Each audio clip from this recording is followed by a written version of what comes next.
"Raise this child as your own," the king commanded. "The queen must never know who his real mother is." For 7 years, no one suspected.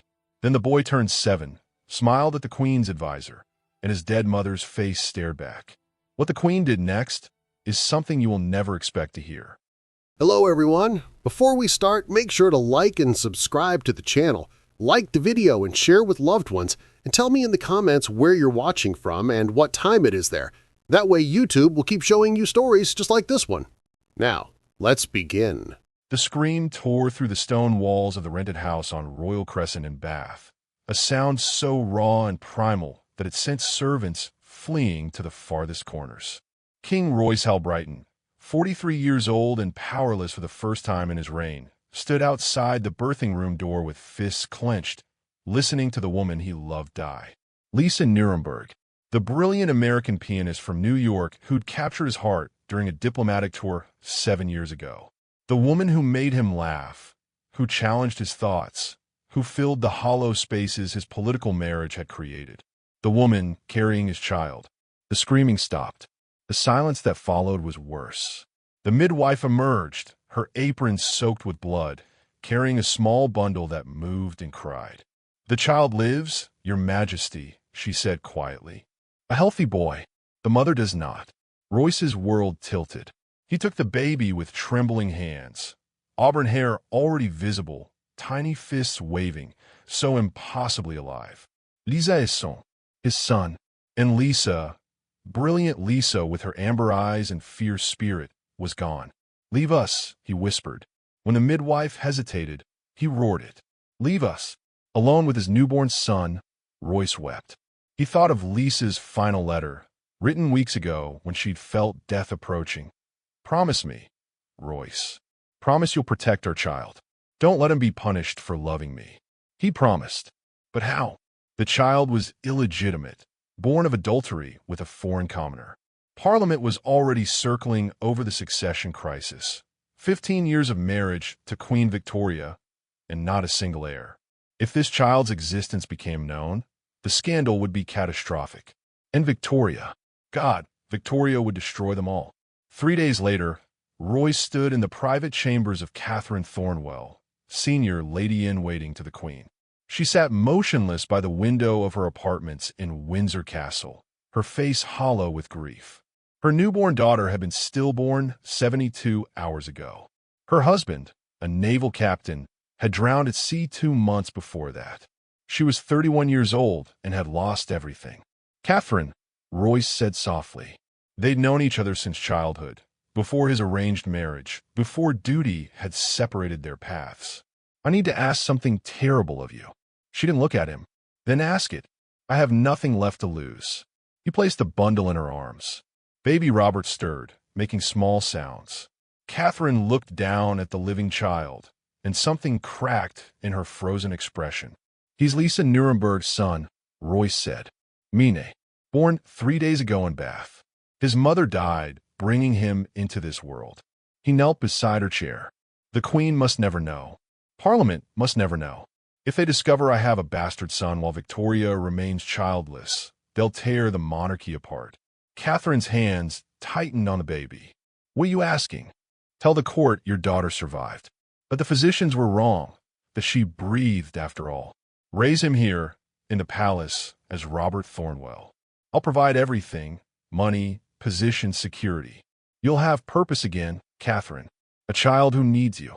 You're asking me to lie to the Queen of England. I'm asking you to save my son's life. And perhaps," he touched her hand gently, "to save your own." Catherine looked at Robert, really looked at him. His tiny face, so innocent, so needful. She thought of her own daughter, cold in a tiny coffin. She thought of the empty years stretching ahead, purposeless and alone. She must never know. Catherine whispered, "Never. I swear to you. I'll protect you both." But Victoria can never learn who his real mother is. Catherine drew a shaking breath. She knew this was wrong, knew it would poison everything it touched. But grief makes people do impossible things, and this living child in her arms felt like salvation. "I'll do it," she whispered. "God forgive us both." The lie took root that night. Within a week, Court was told the miraculous news. Lady Catherine Thornwell's daughter had survived after all. The Queen sent perfunctory congratulations, barely noticing. And in Catherine's chambers, a secret began that would eventually shatter 3 lives and reshape a kingdom. 3 years passed like a held breath. Fragile, precarious, sustained only by constant vigilance and escalating deception. Robert Thornwell, as he was known to everyone at Windsor Castle, grew from infant to toddler under Catherine's devoted care. She had expected to feel like an imposter, a woman playing at motherhood with another woman's child.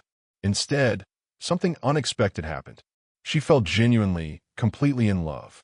When Robert took his first steps, stumbling across her chamber floor into her waiting arms, Catherine's heart swelled with authentic maternal pride.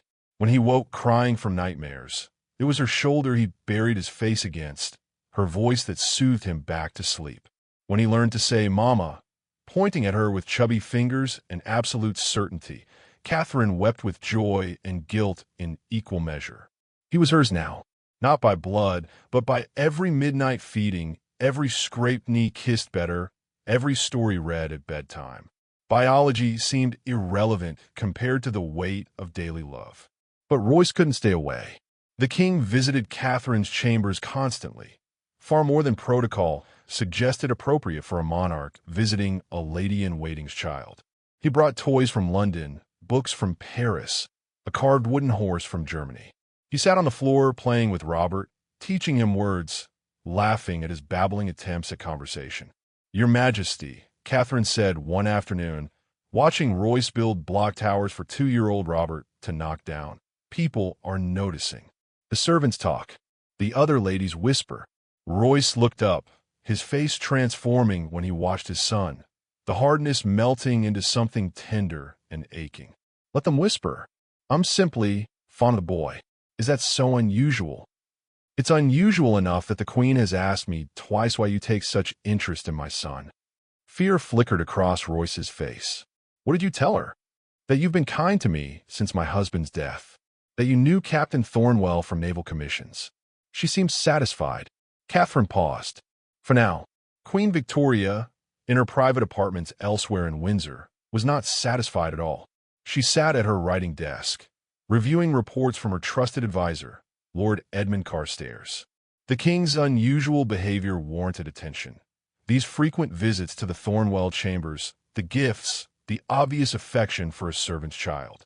"Investigate discreetly," Victoria ordered Carstairs. "I want to know everything about Catherine Thornwell. Her background, her late husband, the circumstances of the child's birth. Your Majesty suspects?" "I suspect my husband of being foolish," Victoria said coldly. "Whether it's sentiment or something more troubling remains to be seen." Carstairs bowed and departed. His investigation found nothing suspicious. Catherine's reputation was impeccable, her late husband's service record exemplary, medical records confirming a difficult birth. The only oddity was the initial report of stillbirth, later corrected. But physicians made mistakes. Everything appeared legitimate. Victoria dismissed her concerns. For now. Meanwhile, Robert grew. At 3 years old, his features began sharpening, emerging from baby roundness into something more defined. His hair darkened to a distinctive auburn shade, unusual but not alarming. His eyes, initially indeterminate baby blue, shifted to a striking amber color. Catherine noticed. Of course she noticed. She'd seen the portrait of Lisa Nuremberg that Royce kept hidden in his private study. She'd discovered it once while delivering correspondence. The resemblance was beginning, subtle but present. The shape of Robert's eyes, the delicate bone structure, the way his mouth curved when he smiled. "He looks like her," Catherine said to Royce one evening after Robert had fallen asleep. "More every day." Royce's jaw tightened. "He looks like a child. Nothing more. He looks like Lisa Nuremberg. And anyone who knew her will eventually see it. Then we pray no one looks closely enough." Royce stood, moving to the window. "What would you have me do, Catherine? Send him away? He's safe here. You love him. I can know my son, even if I cannot claim him. This is the best solution." "The best solution?" Catherine's voice rose, then dropped to a fierce whisper. I'm raising another woman's child for a man I can never have, lying daily to a queen who terrifies me, knowing that one wrong word, one suspicious glance, could destroy everything. This isn't a solution, Royce. It's a slowly ticking bomb. Then we pray it never explodes. But in her private chambers, Catherine held sleeping Robert against her chest and wondered how long prayers could hold back inevitable truth. Outside the nursery window, Windsor Castle loomed in darkness. Somewhere in those vast corridors, Queen Victoria sat sleepless, her instincts whispering that something in her palace was terribly, dangerously wrong. The lie was holding, but barely. And 3-year-old Robert, innocent and beloved, was growing more like his dead mother every single day. Robert's 4th birthday arrived with fanfare inappropriate for a lady-in-waiting son. The king commissioned a portrait, ostensibly a gift to honor Catherine's devoted service, but everyone in the palace knew better. When the painter unveiled the finished work, even Royce went pale. There, captured in oil and honest light, was Lisa Nuremberg's face staring back at them from a 4-year-old boy. The auburn hair caught sunlight the exact same way. The amber eyes held that same penetrating intelligence. The delicate arch of his eyebrows, the set of his small jaw, every feature whispered her name. Dear God, Catherine breathed when she saw it alone that night. She'd lived with Robert daily, the changes gradual enough to rationalize. But seeing him frozen in paint, objective and undeniable, terror seized her throat. The painting was quietly relocated to Catherine's private chambers, away from public view. But the damage was done. People had seen. Lord Edmund Carstairs stood in Queen Victoria's study, holding a leather portfolio. Your Majesty, I believe we should revisit the matter of the Thornwell child. Victoria looked up from her correspondence, irritation flashing across her regal features. We investigated 3 years ago. Catherine Thornwell is beyond reproach. Indeed, but I've noticed something troubling. Carstairs opened the portfolio, revealing sketches he'd commissioned. These are drawings of the child at various ages. In this, he produced a faded photograph. Is Lisa Nuremberg, the American pianist who died in Bath 7 years ago, the king's former acquaintance. Victoria took the photograph with steady hands, though her knuckles whitened. She studied it in silence, then looked at the drawings of Robert. The resemblance was impossible to ignore once you knew to look for it. The timeline aligns precisely, Your Majesty. The child was born within weeks of Miss Nuremberg's death. The king's subsequent behavior, the excessive attention, the gifts, the obvious affection, suggests more than charitable interest. Victoria set the documents down with deliberate calm. You're suggesting Catherine Thornwell's child is actually my husband's bastard? I'm suggesting it warrants thorough investigation. I propose traveling to Bath personally. Medical records, servant testimony, property records. If there's truth to be found, I'll find it. Victoria stared at the photograph of Lisa Nuremberg. Beautiful, young, everything Victoria had never been. Rage and humiliation warred her chest, but she maintained her icy composure. Proceed. Discreetly. I want evidence, not speculation. While Carstairs departed for Bath, Catherine's world narrowed to suffocating paranoia. She noticed everything now. The sideways glances from older courtiers, the whispered conversations that stopped when she entered rooms, the way certain ladies-in-waiting had begun avoiding her entirely. Robert, now 6 years old, asked questions with devastating innocence. Mama, why does the king visit us so much? Because His Majesty is kind to all his subjects, Catherine answered, the lie tasting like ash. But Jenny says her mama never sees the king at all, and Sarah's mama hasn't even met him once. Robert's amber eyes, Lisa's amber eyes, searched her face. Why is he kind especially to us? Some people are simply special friends, darling. Is Papa a special friend too? Even though he's dead and in heaven. Catherine's throat closed. Yes, sweetheart. Papa was very special. I wish I remembered him. Robert returned to his toys, oblivious to the knife he'd just twisted. Because the man Robert called Papa was a fiction, and the real father sat on England's throne, trapped by his own cowardice. In Bath, Lord Carstairs interviewed the midwife who'd attended Lisa Nuremberg's fatal delivery. She confirmed everything: the king's presence, the living male child, the mother's death. He obtained medical records, located servants who'd worked at the Royal Crescent House, and secured Lisa's portrait from her former landlord. By autumn 1884, Carstairs returned to Windsor Castle carrying a dossier that would shatter the carefully constructed lie. The powder keg wasn't just set anymore. The fuse was lit, and Catherine could smell the smoke. What happens when Lord Carstairs presents his devastating evidence to Queen Victoria? Will she confront Royce immediately, or will her fury manifest in something far more calculated and cruel? The moment 7-year-old Robert has been dreading is approaching, and no one is prepared for the devastation it will bring. Lord Carstairs laid the evidence across Queen Victoria's desk like a prosecutor building an unassailable case. Medical records from Bath, sworn testimony from the midwife, property rental agreements signed by the king, and finally, the portrait, Lisa Nuremberg's face, elegant and haunting, positioned beside a recent sketch of 7-year-old Robert Thornwell. The resemblance was devastating. Victoria studied the documents with a stillness that terrified even Carstairs. When she finally spoke, her voice could have frozen blood. "How long have you known?" "I've suspected for 2 years, Your Majesty. I've had proof for 3 months. I wanted to be absolutely certain before." "Leave me."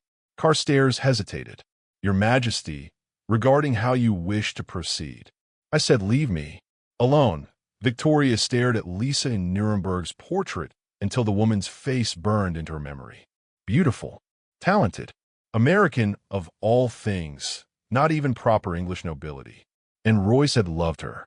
Enough to keep her memory alive through a bastard son. Enough to install that son in Victoria's own palace, making a fool of the Queen of England for 7 years. The humiliation was complete, the rage cataclysmic. But Victoria was a queen before she was a woman. She would not scream or weep. She would be strategic, surgical, and absolutely merciless. She summoned Royce to her private chambers that evening. He entered smiling, oblivious, asking about her day. Victoria waited until he'd poured himself brandy and settled into the chair opposite hers. "I know about the child," she said simply. Royce's glass stopped halfway to his lips. "What child? Don't insult me further with lies." Victoria slid the portrait of Lisa across the table. "Lord Carstairs has been thorough. Birth records, witnesses this painting. The Thornwell boy is yours. Lisa Nuremberg est son. Your bastard." The blood drained from Royce's face. He set down the glass with a trembling hand. "Victoria, 7 years." Her voice remained terrifyingly calm. 7 years, you've kept your mistress's child under my roof. 7 years, I've watched you play father to another woman's son while I remain barren. 7 years of humiliation. It wasn't meant to humiliate you. I was trying to protect him. Protect him? Victoria's composure cracked like ice under pressure. You were protecting yourself from scandal, from political consequence, from having to choose between your crown and your conscience. She stood, and Royce flinched despite himself. That child is a living monument to my failure.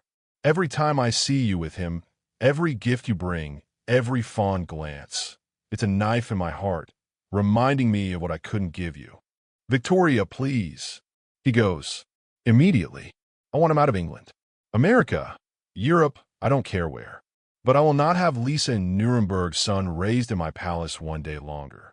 Horror flooded Royce's features. "You can't ask me to send away a child. I can and I will. Unless you'd prefer I make this public. Let Parliament decide how to handle a king who installed his illegitimate heir under the Queen's nose."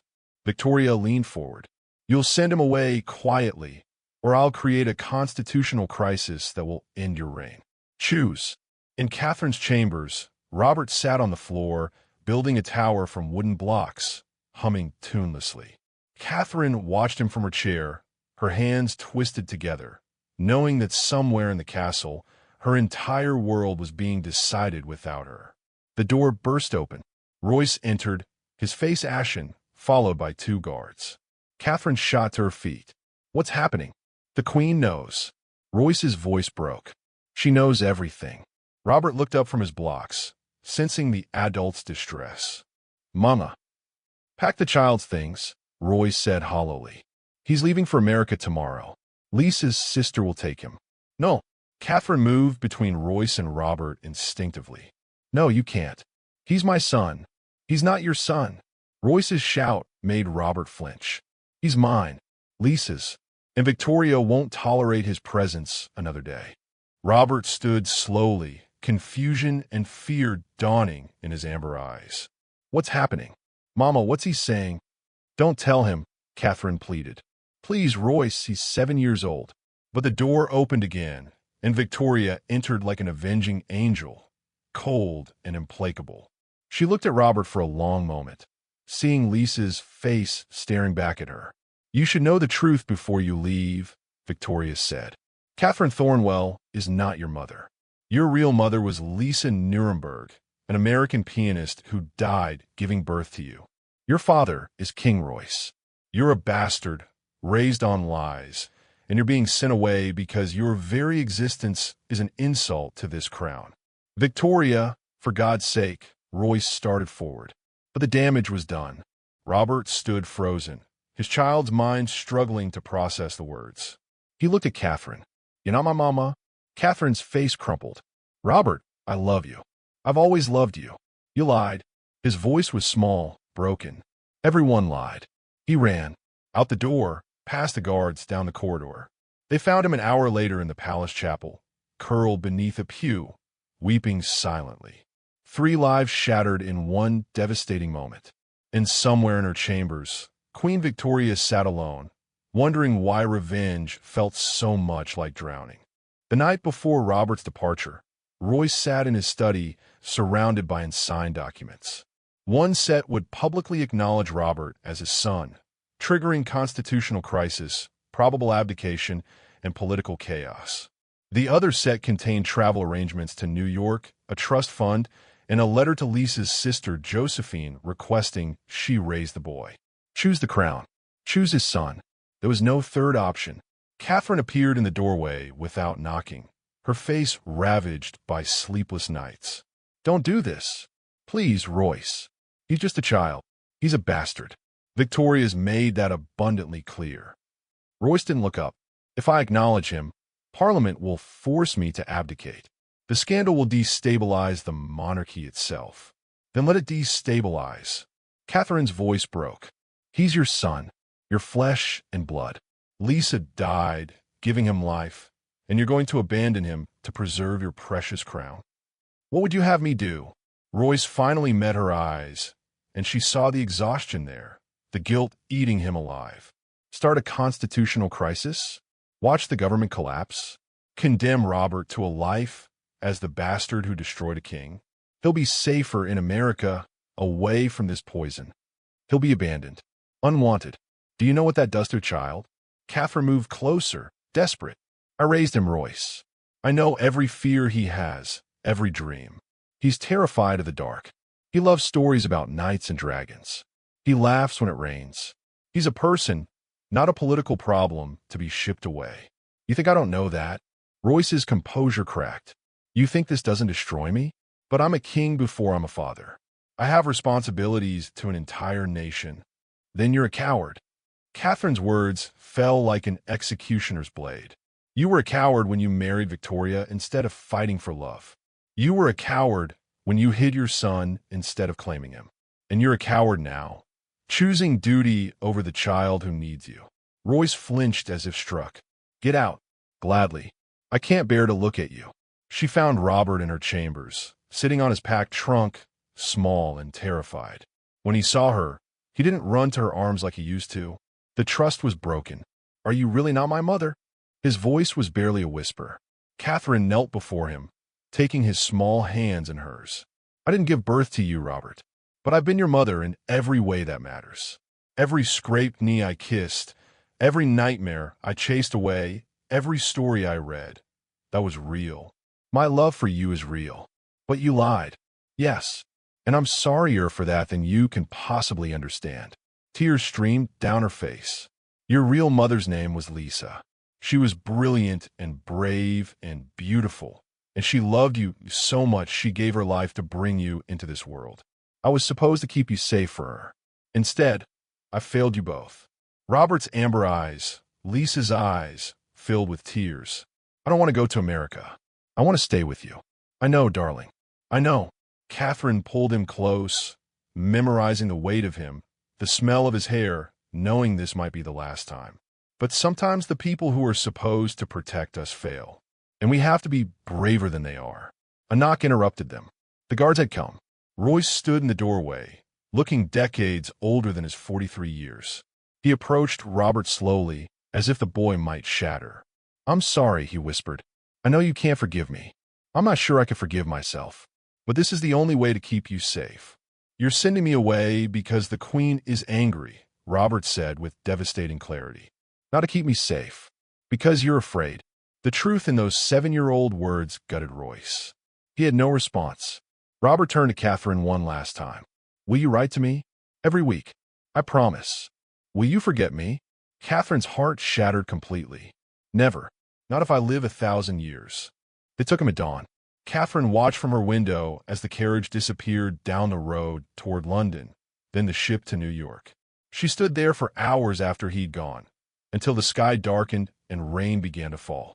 In the Queen's chambers, Victoria sat alone with her hollow victory, realizing too late that revenge and justice were not the same thing. And Royce signed the documents that would haunt him for the rest of his life. Not the ones that claimed his son, but the ones that sent him away. The family was shattered. The choice was made, and 7-year-old Robert sailed toward America, carrying the weight of adult betrayals he was far too young to understand. New York embraced Robert Nuremberg. He'd reclaimed his mother's name the day he arrived, with the indifference of a city too large to care about one more orphan boy. Aunt Josephine, Lisa's older sister, took him into her Gramercy Park townhouse with fierce protectiveness and barely concealed rage at the man who'd sent him. "Your mother was extraordinary," Josephine told him on his first night, showing him Lisa's piano, her compositions, her letters. "Brilliant, fearless, and so full of life. She deserved better than a coward king who couldn't claim his own son." The poison took root immediately. Josephine meant well. She genuinely loved Robert, provided everything he needed. But her bitterness toward Royce became Robert's inheritance. Every story about Lisa ended with condemnation of the king who'd used and abandoned her. Every achievement Robert accomplished was framed as proof he was better than the man who'd sired him. By age 10, Robert could play his mother's compositions flawlessly. By 12, he was composing his own. By 14, he performed at Carnegie Hall. The critics called him a prodigy, noting his haunting amber eyes and the raw emotion he channeled through the keys. That emotion was rage. Pure, distilled, carefully cultivated rage.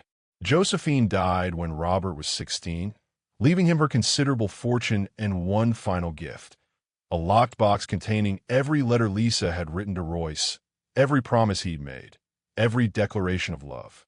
And one letter Lisa had written to her unborn son, sealed and marked for Robert when he's old enough to understand. Robert read it alone in his aunt's study, hands trembling. "My darling boy, if you're reading this, I'm gone. I'm sorry I won't be there to raise you, to watch you grow, to hear you laugh. But know this, you are wanted. Desperately, completely wanted. Your father loves you, even if the world makes it impossible for him to show it. Don't let bitterness consume you. Don't let my death and his weakness define your life. Be better than our mistakes. Be free." Robert burned the letter in the fireplace and began planning his return to England. Across the ocean, Catherine lived in a cottage in Cornwall, as far from Windsor Castle as she could manage. Victoria had dismissed her from court the day after Robert left, a final cruelty disguised as mercy. No pension, no references, no acknowledgement of 7 years of devoted service. She survived on what little savings she had, taking and sewing work, living alone. Every week, without fail, she wrote to Robert. Long letters filled with memories, encouragement, love. She told him about the flowers growing in her garden, the books she was reading, how proud she was of his musical accomplishments. Josephine had written occasionally with updates. Robert never wrote back. Not once in 7 years. Catherine kept writing anyway. The letters piled up in a wooden box, 63 of them, each one a prayer sent into silence. She told herself he was angry, that he needed time, that one day he'd forgive her. But late at night, alone in her cottage, she wondered if she'd become just another person who'd abandoned him. At Windsor Castle, King Royce aged badly. His hair went gray, then white. Deep lines carved themselves around his eyes and mouth. He threw himself into governance with obsessive intensity, championing social reforms, education initiatives, anything to fill the hollow space where his conscience used to be. Victoria softened with time and childlessness, her earlier cruelty mellowing into something resembling regret. She never spoke of Robert directly, but Royce caught her sometimes staring at the empty chair where Catherine used to sit during court functions. Once, he heard her whisper to herself, "Perhaps I was too harsh." But she never said it to him, and he never asked for forgiveness. Their marriage became a silent purgatory of shared guilt and separate rooms. In 1892, a letter arrived at Windsor Castle from New York. Robert Nuremberg, now 17 and independently wealthy from Josephine's inheritance, was returning to England. He'd be staying at the Langham Hotel in London. He requested a private audience with His Majesty King Royce. The letter's tone was perfectly polite, formally correct, and absolutely chilling. Royce read it 3 times, his hands shaking, before summoning his private secretary. Find out everything about Robert Nuremberg's activities in New York, who he associates with, what he's been saying, what he wants. The report came back within a week. Robert had been collecting documents, letters, evidence. He'd hired investigators. He'd been building a case, not for reconciliation, for exposure, for revenge. The abandoned son was coming home, and he was bringing weapons. Robert returns to England with documentation that could destroy King Royce's reputation forever. But will his carefully planned vengeance survive an unexpected reunion with Catherine, the woman who raised him with genuine love, even if it was built on lies? Robert stepped off the ship at Southampton with a leather portfolio under his arm and ice in his veins. At 18, he'd grown into a striking young man, tall, lean, with Lisa's auburn hair and amber eyes that cut like glass. People turned to look at him, sensing something dangerous beneath the expensive suit and polished manners. He'd spent the entire voyage rehearsing his confrontation with Royce. The words were sharp, surgical, designed to eviscerate. He had letters proving the affair, medical records documenting his birth, sworn affidavits from bath servants. Everything needed to destroy a king's reputation, to expose the hypocrisy of a monarchy built on lies. The Langham Hotel suite was extravagant. Robert had deliberately chosen the most expensive rooms, spending Josephine's money with calculated spite.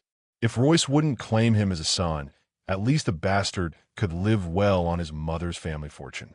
He sent word to Windsor Castle. Then he waited. What he hadn't planned for was Catherine. She appeared at his hotel the next morning, before Royce could respond. Robert was reviewing his documents when a knock came. He opened the door expecting a messenger and found instead the woman who'd raised him for 7 years. Catherine looked older, worn. Her clothes were modest, her hands roughened by work. But her eyes, those eyes held the same love he remembered from childhood, now mixed with desperate hope. "Robert," she whispered. "Lady Thornwell." His voice was deliberately cold, formal. "I didn't send for you." She flinched at the title, at the distance. "I know. I heard you were in London. I had to see you." "Why?" "To beg me not to expose your role in the deception." Robert stepped back, not inviting her in. "Don't worry. My quarrel is with the king, not his accomplices." "Accomplice?" Catherine's face crumpled. "Is that what I am to you now? What else would you call someone who lied to a child for 7 years? Robert's carefully constructed armor cracked slightly. "You let me believe you were my mother. You let me love you. And then you stood there while they sent me away. I tried to stop them. Not hard enough." The rage exploded out of him. "You could have fought harder, told the truth earlier, refused to participate. Instead, you took his money, raised his bastard, and when it was convenient, you let me go. Catherine's tears fell freely now. You're right. I was weak. I should have been braver. She took a shaking breath. But Robert, I loved you. I love you still.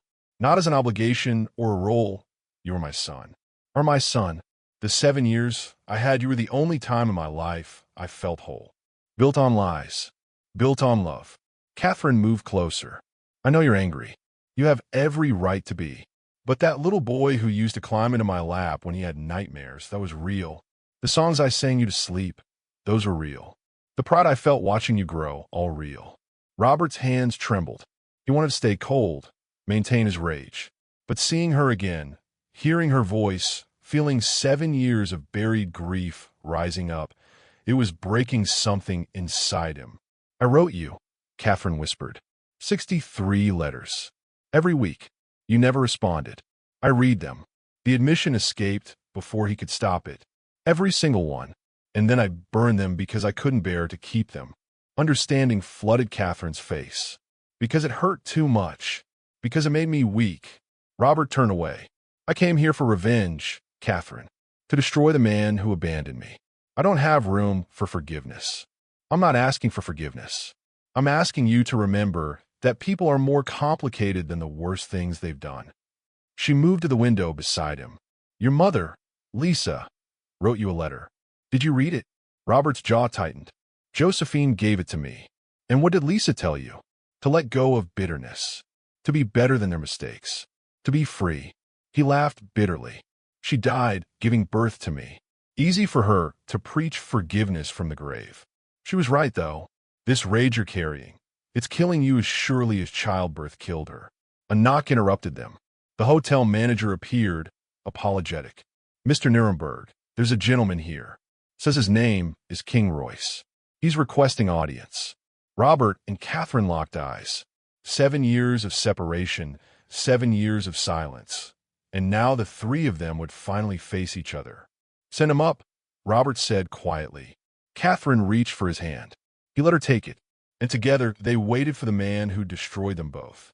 Royce entered the hotel suite, looking every one of his 58 years. The robust king who'd sent Robert away had been replaced by a gray, worn man whose eyes carried the weight of everything he'd sacrificed. He stopped when he saw Catherine standing beside Robert, surprise flickering across his face. Catherine, I didn't know you'd be here. Neither did I. She didn't move from Robert's side. Royce turned to his son, and for a long moment, they simply looked at each other. Robert saw his own features reflected back. The shape of his jaw, the set of his shoulders, undeniable proof of paternity. You've grown, Royce said quietly. What did you expect? Robert's voice was acid. That I'd stay 7 years old forever? Frozen in your memory, so you wouldn't have to face what you did. Royce moved to the window, his back to them. I know why you're here. The investigation, the documents. You want to destroy me. I want the truth told. Robert pulled the leather portfolio from his desk, opened it to reveal the damning evidence. Medical records, letters, testimonies, everything proving you installed your bastard son in the palace while the queen remained childless. The newspapers would feast on this for months. Parliament would call for your abdication. Then do it. Royce turned, and his face held no defensiveness, only exhaustion. Publish everything. I won't stop you. God knows I deserve it. The easy surrender punctured Robert's rehearsed anger. That's it. No threats. No buying my silence. What would be the point? Royce's laugh was hollow. I've spent 18 years in a prison of my own making, Robert. A loveless marriage, a crown that feels like chains, haunted every day by the son I sent away. If exposing me gives you peace, then expose me. You don't get to play the martyr. Robert's composure shattered. You made choices. You chose Victoria over my mother. You chose the crown over me. You don't get to act like you're the victim here. I don't. Royce's voice broke. I know exactly what I am. A coward who let duty destroy everyone he loved. I married Victoria because my father demanded it. I sent you away because Victoria demanded it. My entire reign has been about bowing to demands instead of fighting for what mattered. He looked directly at Robert. You asked why I sent you away? Because I was weak. Because I chose a crown over my own child. And I've paid for that choice every single day since. Paid. Robert's voice rose. You stayed in your palace while I grew up an ocean away. You kept your throne while I lost everything. You think I kept anything? Royce's composure cracked completely. I lost the woman I loved. I lost my son. I spent 18 years in a marriage with a woman who can barely stand to look at me, knowing that the one good thing I helped create in this world, I threw away. You want an apology? I'm sorry. You want acknowledgement? You were wanted, Robert. Desperately, impossibly wanted. You deserved a father who fought for you. Instead, you got me. Silence filled the room. Catherine spoke softly. He's not lying, Robert. The guilt has been destroying him. Good, Robert said, but the venom was gone. He should feel guilty. Ido. Royce wiped his eyes roughly. Every moment of every day. But knowing that doesn't change what I took from you. The childhood you should have had. The mother you never knew. The father I never was. Robert's hand shook. Why didn't you write? All those years, you never sent a single letter. Because I thought you were better off without me. Because I was ashamed. Because Royce's voice dropped to a whisper. Because I didn't know how to be a father to someone I'd already failed so completely. Catherine stepped forward, her voice steady. We all failed you, Robert. Me, for not fighting harder. Royce, for not fighting at all. Victoria, for letting pain make her cruel. But we failed you because we're human, not because you weren't worth fighting for. Robert looked at the portfolio in his hands, his carefully assembled revenge, his weapon of exposure. He thought of Aunt Josephine's bitterness, how it had poisoned her entire life. He thought of his mother's final letter, pleading with him to be free. I should destroy you, he said finally. Everything in me wants to. Then why don't you? Royce asked. Because. Robert's voice cracked. Because I'm tired. Tired of being angry. Tired of carrying this weight. Tired of letting your weakness define my entire life. He closed the portfolio. You don't deserve forgiveness. But I deserve peace. A knock at the door startled them all. The hotel manager again, apologetic.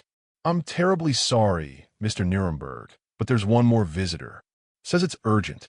Queen Victoria. 3 faces went pale. The woman who'd ordered Robert's exile stood in the hallway, requesting entrance. Robert looked at Royce, then Catherine, then back at the closed door. Send her in, he said. Queen Victoria entered the hotel suite with the bearing of a woman who'd spent decades commanding rooms through sheer presence. At 54, she remained formidable, silver-haired, steel-spined, her famous coldness tempered only slightly by age. She looked at Robert with calculating eyes that missed nothing. So, she said without preamble, you are Lisa Nuremberg's son. Robert stood straighter, refusing to be intimidated. I am. You have her eyes. Precisely her eyes. Victoria's voice held something Robert hadn't expected. Not anger, but weariness. She was extraordinary, your mother. Brilliant, passionate, everything I... She paused. Everything I was not. The admission hung in the air. Royce started to speak, but Victoria silenced him with a raised hand. I didn't come to relitigate the past, Royce. I came because Lord Carstairs informed me that Robert possesses documentation sufficient to create a constitutional crisis. She turned back to Robert. I assume you plan to publish everything? Expose the monarchy's hypocrisy? Destroy your father's reign? I did plan that, Robert said slowly, but I'm reconsidering. Victoria's eyebrow arched. Why? Because revenge doesn't bring back my mother. It doesn't give me back my childhood. It just creates more pain. Robert met her gaze directly. But I want acknowledgement. Not public scandal, private truth. I want my father to recognize me officially in sealed documents. I want Catherine's reputation restored with full honors. And I want a trust established that proves I was valued, even if I couldn't be claimed. Victoria considered this, then shocked them all by nodding. Reasonable terms. I agree. Your Majesty, Royce began. Be quiet, Royce. For once in your life, be quiet. Victoria's voice softened fractionally. I've spent 18 years punishing everyone for my own inadequacies. I couldn't give you an heir, so I made you pay by destroying the one you had. I couldn't earn your love, so I resented the woman who did." She looked at Robert. "Your mother died, giving you life. I've spent my life unable to give life at all. Perhaps we're both victims of circumstance, you and I." "You order me exiled," Robert said, his voice tight. "You destroyed Catherine's life. You're not a victim. You made choices." "You're right. I did. Cruel choices born of pain, but choices nonetheless. I cannot undo them." Victoria's mask cracked slightly. "But I won't stand in the way of your future. You deserve that much." She turned to leave, then paused at the door. "Your mother played Chopin beautifully. I heard her once at a diplomatic reception, years before you were born. I've never forgotten it. I hope you inherited her gifts along with her eyes." Then she was gone, leaving 3 people stunned by unexpected grace. The legal documents were prepared within the month. Royce established a substantial trust for Robert, recognized him officially in sealed royal records to be opened after the king's death, and publicly restored Catherine Thornwell to court with full honors and pension. Robert returned to New York carrying sealed letters from both his father and Catherine. Over the next 12 years, Robert became a renowned composer. His Symphony No. 3 in a minor, dedicated mysteriously to Ellen and C.T., the mothers who shaped me, premiered to international acclaim. He corresponded regularly with Catherine until her peaceful death in 1901. With Royce, the relationship remained complicated. Respectful letters exchanged twice yearly, but no reconciliation visit. Some wounds heal better from a distance. When Royce died in 1905, Robert returned to England for the funeral. Invited publicly for the first time as Mr. Robert Nuremberg, recognized extended family member. He stood in Westminster Abbey as the royal coffin passed, Catherine's daughter beside him. She'd become like a sister over the years. At the graveside, Robert placed a single white rose on the coffin, the same flower his mother Lisa had loved. He whispered words only the dead could hear. "I forgave you, Father, not because you deserved it, but because carrying that anger was killing me the way guilt killed you. We were both prisoners of your choices, but I'm free now. I hope you finally are too." Catherine's voice echoed in his memory from their last conversation before her death. "He loved you, Robert. Badly, weakly, imperfectly, but he loved you." "I know," Robert had told her. "And that's the tragedy, isn't it? Love should have been enough. But for him, it never was. For us, though, you and me, love was everything. Thank you for that." As Robert walked away from the grave, he carried no more bitterness, just the complicated truth. Some people learn too late what matters. Some wounds never fully heal. But sometimes, choosing grace over revenge is the only way to stop the cycle of pain. The sins of fathers don't have to become the prisons of sons. Robert had learned that hard-won lesson, and in learning it, he'd finally become free. If this story moved you, if you felt the weight of impossible choices, the pain of secrets kept too long, and the power of choosing forgiveness over revenge, then subscribe now. Share this with someone who needs to hear that healing is possible even from the deepest betrayals, that love can exist in imperfect forms, and that we can break free from the cycles that trap those who came before us. More stories of courage, redemption, and the complicated truth of human hearts are coming. Like, subscribe, and tell us in the comments. Have you ever had to choose between justice and peace? Your support helps us bring these powerful stories to life. Don't miss what's next. If you enjoyed this story, we appreciate you a whole lot and look forward to connecting with you as we build a community on this channel. Every day, we will put out more stories, so we need your support. Help us by liking, sharing, and subscribing to our channel if you haven't already. You won't miss any new exciting videos. Check out the next video. You'll love it!